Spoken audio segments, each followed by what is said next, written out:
I noted with some concern the recent ACER survey commissioned by the Primary Industries Education Foundation of Enhancing Primary Industries Education and Awareness Project, whereby some 10,000 Australian students and teachers involved with years 6 and years 10 and were asked a series of questions related to their experiences and agriculture. Now, I know that the headlines were talking about that yoghurt grows on trees and socks come from animals and so forth. Well, they're the trivial pursuit questions where you'd expect some form of ignorance. But what really concerned me most was that only 45% of the respondents linked innovation to farming. 45% linked innovation to farming.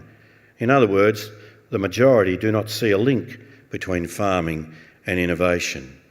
Only 57% linked scientific research to farming.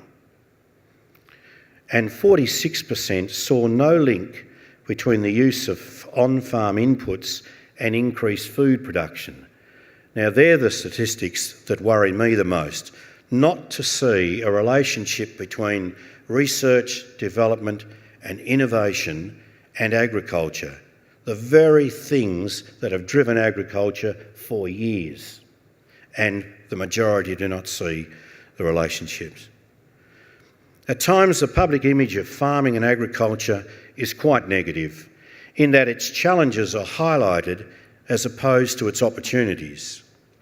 This does not mean to diminish the challenges, but I ask you all, what proportion of positive versus negative images of agriculture do you perceive to exist in the public's imagination?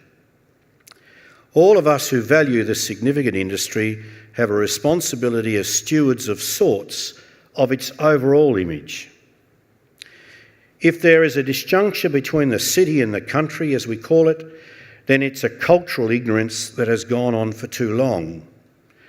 Not so long ago, it seemed there was a social connection, often through family, between country and the city.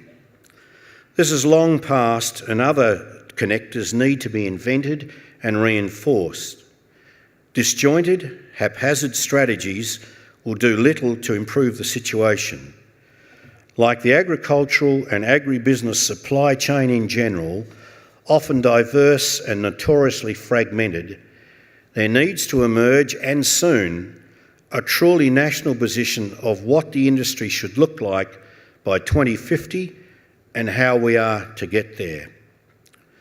My government's development of a national food plan and the National Farmers Federation blueprint for the future are practical strategies to position the industry for the future. Both need the genuine engagement of all sectors to overcome the historic sink or swim environment, which over the years has helped to create a resilient and entrepreneurial agribusiness industry, but, as the Expanding Horizons report states, and I quote, has also contributed to its highly fragmented nature. Agriculture can look forward to a bright future. It has markets and opportunities at home and abroad. It has challenges, as it always has. It is also very resilient, a feature long admired worldwide and increasingly more of an advantage in world markets where protectionist measures are slowly being removed. Not only are our farmers resilient, but they are also comparatively self-reliant. Government support for Australian farmers represents around 4% of farming income. Now, according to the OECD, in Norway it is 61%, Korea 52%, Japan 47%, the EU 23%, Canada 17%, and the USA 9%. But just to show that I'm not too parochial and biased, in New Zealand it is 1%. This process of self-reliance and resilience has been painful for many. But as the Expanding Horizons report concludes, and I quote, It has left a sector more resilient to adverse physical events and more nimble in its response to changing market conditions. So what strategies can we look to engage in and enacting to achieve a brighter future feeding this great nation and most of the world? To expanding our horizons nationally and internationally? Well, firstly, as more and more commentators and analysts are concluding, industry needs one strong voice to work together with governments to shape a coherent future.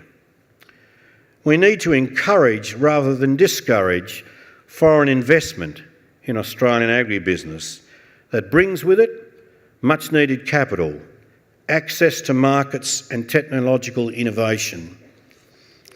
Indeed, Expanding Horizons predicts that it is likely that innovation, better technology and more sophisticated management practices will accompany new capital, changing generational ownership, the creation of new business models and even different land ownership models. Axiomatic as it is, we must develop more robust agricultural workforce strategies to deal with looming skills and people shortages. For example, it's been estimated that there currently exists a potential demand for up to 6,000 qualified tertiary graduates per year in the agricultural industry. I understand, however, that there are fewer than 800 per year graduating. For a knowledge-based industry, and that is what it is, this is very serious indeed. We need to develop a clear vision by 2050, as I mentioned earlier, to facilitate constructive resource sharing, perhaps with the mining industry, as the future core agribusiness workforce will become better educated, will become more highly skilled, will become more productive and must become better paid. This is the sort of work career environment that should attract young professionals from the city and country alike. So why doesn't it then? This is a task for all of us to engage with and to do something about. Best together, because if it's not together, our horizon will be limited rather than expanding. Thanks for the opportunity to share these thoughts with you. Thank you.